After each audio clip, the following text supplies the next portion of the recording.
It's not every day that I wake up the morning and I have to walk 5 minutes to be in such an awesome crowd.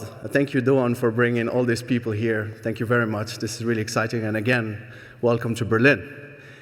But second, I got a little bit nervous this morning because I'm looking at the crowd, and I'm a manufacturing guy, I'm a process guy, and I saw all these experts in computational engineering and design. I got a little bit nervous because I think what I'm going to talk about is not what you're dealing with. Therefore, I decided the first picture I will share with you is this one. Okay? Because I want to build a bridge with you and share with you why it is important to connect your discipline to the manufacturing process or process engineering discipline. And I couldn't find a better example than this one. The raw material is the same, and yet the geometry and the properties are solely defined by the process. This is a pure geometry designed, engineered by the process, so-called recipe in the cooking art, but I would assume in manufacturing it's pretty much the same thing. And that's what I know one or two things about, and that's what my presentation will be focused on. But I think it's sometimes really nice to go back to the fundamentals, and my friend Duan told me, Omar, no marketing, just fundamentals, so I hope you're served. So manufacturing obviously is a transformation using energy of a raw material to a final geometry, but your geometries, I hope, have a final function, and that function is mainly defined by the process that the process engineer or the manufacturing engineer will design, so-called process route. Coming back to additive manufacturing, there are so many things actually that are blocked by this process. You guys are able to design and engineer extremely complex components, yet when we try to manufacture them, there are a few challenges. The first one, I think, is the expertise. As you know, if you look at the picture on the extreme right, a lot of successful companies are able to produce components because they have expert engineers, able to know where to put the support, how to orient it. But please don't underestimate that. That's rare knowledge, and a lot of people are not able to gain it. And this is one of the reasons why AM is not going as fast as we want. So lack of knowledge, and even when we have that knowledge is mainly built on years and years of expertise, which means trial and error, etc. The second one is we're trying to bring more materials. And once we understand one material, then there's already the second and the third. And when we want to understand these materials, well, we need to know how to process them so that we can get the right properties. Someone said this morning, RIP 3D printing, long-lived additive manufacturing. Well, that's the challenge we need to overcome. How do we produce this beautiful copper component without what you're seeing here? And lastly, there is another topic that I see more and more, is the consistency. You guys are bringing quite challenging geometries to this production system. You're not being easy on additive. And obviously, when you look at heat exchangers, and I really love heat exchangers, the first thing the user of the heat exchanger will do is to put it under differential pressure. And if it's not consistent, it will explode. So no wonder why no one is using heat exchangers yet. And what you want, obviously, is your very thin walls to be consistent. So every layer, every section, if you decide that it's going to be 2 millimeters, then it has to be 2 millimeters. But if your process recipe or signature or whatever you want to call it is not really engineered, then this is what happened. Well, you could see that the melt pools became one melt pool, and it's not good. And what we obviously want to have, and I'm already going to start my marketing session, is something like this, where all the walls and all the thicknesses are consistent. And how do we do that? By creating process recipes. So I want to go one step back to tell you what we do in 1000Kelvin and what is the main hypothesis of the work we do. Obviously, all of you hear about thermal management. It's a challenge in the EV and the space, but also in additive. It's a thermal management problem. And we as engineers need to solve this problem, and our approach is to solve it computationally. However, it's not an easy one. It's one of the most challenging in my view. As you could see, it's multi-scale, it's multi-physics, and obviously, if you really want to master the process, you want to go to the ultimate level, which is the melt pool level. Simulation technologies looking at the part level are already available. I would even claim they're boring because they're not really solving the problem. But the more we go to the layer-based, scan strategy-based, it becomes a bit more complicated. But the challenge here is not the physics, it's just the computation. We don't have illimited computations in this world. There was a paper from a friend of mine in France that really explained this nicely, and it's always nicer to use the words of other professionals than ours. And he explained using data, and I recommend you to read this paper, that ultimately if we want to go to the ultimate level of understanding, we need to go down to the scan strategies, etc. But it's obviously very expensive. So what have we done over the last 3 years at 1000Kelvin? Well, we had an idea, not so genius, very simple. Well, we're going to use probabilistic compression. That's what machine learning is doing. If we have great physicists capable of modeling these complex interactions, if we have cheap compute, thanks to our friends from AWS, if we have the capability to generate a lot of data, so why not using probabilistic compression and building models that are able to predict all this in a nanosecond? And I recommend you very, very much to listen to the presentation from my friend Matthias, because he's going to talk about the same thing for automotive. So the future of engineering is going to be partly built on probabilistic compression of physics. And this is an exciting time for all of us. So we built a maze that we're actually selling to companies, and people are using it, and it's a very easy to use tool. And I don't know what category is a maze, to be honest. I don't know if it's a simulation, if it's a CAM, but it's okay. It's a new category, and we will see more and more of these products. Extremely accurate, and today I will demonstrate to you the ultimate level of accuracy and how machine learning is going to become the name of the game. Extremely computationally efficient. I throw a number here. A lot of people think this is a sales number, but it's a true number, and I will show it to you in the next slide. 10 to the 8 faster than finite element. Good luck simulating melt pool-based toolpath on a finite element. Very easy to use. Cloud-based, fully integrated with OEMs, etc. And because I claim 10 to the 8, I just want to do a little example, because we have this part that we show a lot, so we have all the data on it. And this is typically a part that has some 200-ish kilometers of toolpath. And if you want to simulate it using finite elements, it will take you 24,000 years. With compression, probabilistic compression, this goes back to 2 hours on the same compute. This is massive. This is game changer.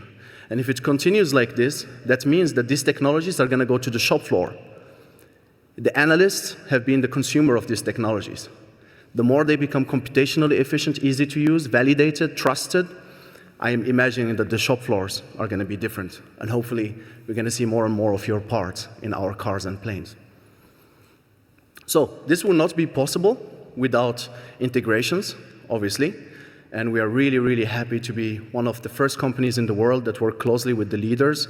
And we have a deep integration with EOS. But also generalization. So we are also very, very pleased to bring this to the market through Autodesk and their integration. So we really want this to be easy to use, easy to access, etc. Okay, so concretely, I will take you through an example, a very simple example, and then I will finish my presentation on the validation. So this is typically what happens. Someone in the world sends to a service bureau, probably one of you guys or ladies, and ask them, I want this part to be printed. Then they come back to you and say, we need to change the design.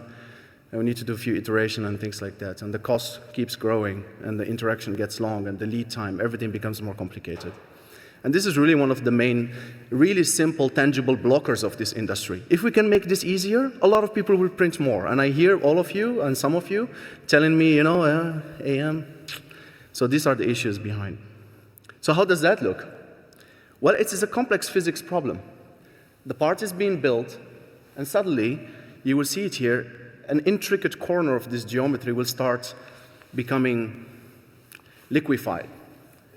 I'll let you watch it carefully. So there is something related to the thermal recipe here that is deviating. And it's extremely hard, if not impossible, for an engineer to see this. Unless you tell me I could see that, please be my guest. But this is really intricate and complicated. And only with technologies that are capable of predicting this upfront, we can solve these issues. So how does these predictions look like? Well, we have the toolpath, we have access to all the parameters, we have a very accurate prediction. We can find specifically the regions and vectors that will lead to that with high precision. But the story does not stop there. If we have physics to predict, why don't we use compute to optimize? So we just frame a simple optimization, reduce x, minimize x by changing y, given the parameters, and we throw this to the compute back. As a result, the designers, before even printing, they can see where the issue will happen. And you could see the prediction here, could see generally the bottleneck in the top. But even that is not enough. You need to see really on which layer the problem will start. But you can also verify digitally how this will be fixed. And obviously, the proof is in the pudding, as like my customer like to tell me. So we're one of the software companies who really have to do physical things. So we have a hard time with our customers, but we like those examples. Another example, similar geometry, very intricate, topology optimized. A lot of you like this. You could see clearly on the picture that only a few branches actually had the issue, and the others are good. Very hard to predict, very hard to see. But the prediction is able to see it and correct it, as you could see. So this is one of the first blockers that we try to address. How do we make this technology easy to use, a little bit less failures, a little bit faster, a little bit cheaper, so that it can go from high-end, high-touch to mid-end, mid-touch. Let's put it that way. But obviously, we're not yet there. And we work with a lot of companies in the aerospace and medical. And they keep telling me, Omar, we need validation, we need qualification, accelerating all this topic. And I have to admit, it took me 1 year to understand a little bit how we can plug ourselves into this, because it's not really obvious. And this is one of the main topics for us at the moment. How do we help our customers accelerate their qualification certification process, if I may use these terms? So there is a well-known knowledge in the industry that actually the thermal signature, well, the recipe, is driving mainly the issues that needs to be seen. Cold spot, hot spot, microstructure, defect. So the assumption is, if we know that the thermal signature will drive the defect as well as the microstructure, and I think there is enough empirical data proving this, then understanding the thermal signature and controlling it is the potential way to solve all this. So the hypothesis here is that a homogenized, and I will explain the homogenized part, a homogenized microstructure will lead to a more homogeneous quality of properties. So why are these companies looking for homogenized microstructure? Well, there is an economical reason behind. So this is a blade. I see some of my friends here printing blades, and they have massive amounts of data. When you print this blade, you end up actually with 3 data sets: the top, the bottom, and the middle. And apparently, the FAA, which is the organization that certifies this component, requests for each material microstructure different data sets. And the cost of these data sets, I see some of my friends here, is multi-million dollars. So the barrier really to bring AM is really expensive, shockingly expensive, even that I'm in this industry for many years. So if we homogenize it, we're going to just make it one data set, and therefore it's a bit faster, a bit cheaper. So the hypothesis from 1000Kelvin is, if we give you as an expert the tool to homogenize this, then you can save money. But then we need to prove to you that we see what needs to be seen, that we predict accurately this thermal process, that we can give you the level of confidence that you can use our tool to do that.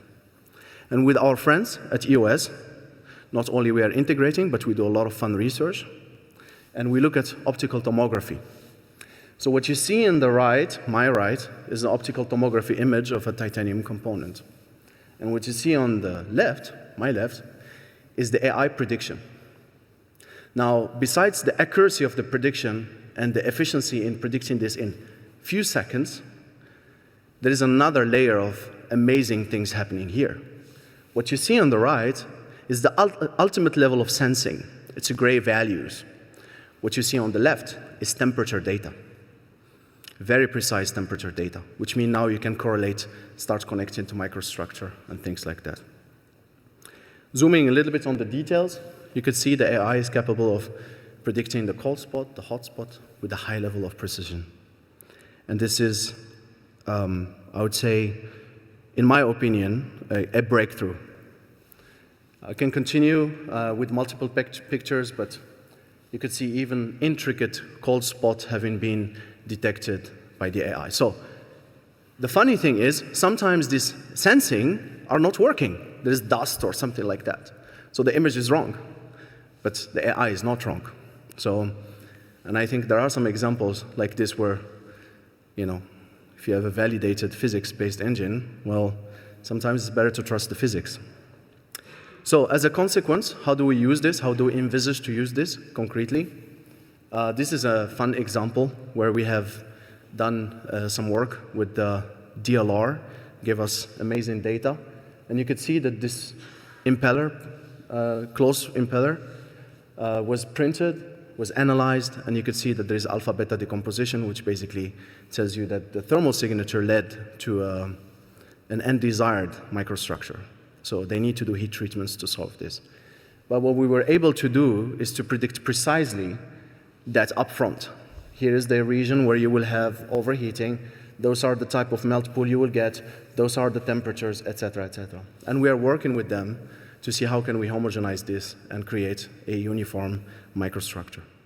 So as a conclusion, I think that process is very important for you guys. If we are able to unlock the process, your components and your designs are going to be seen more in our cars and planes and trains. I hope so. And yeah, I'm here. If you have more questions, I look forward to engaging with you. Thank you for your attention.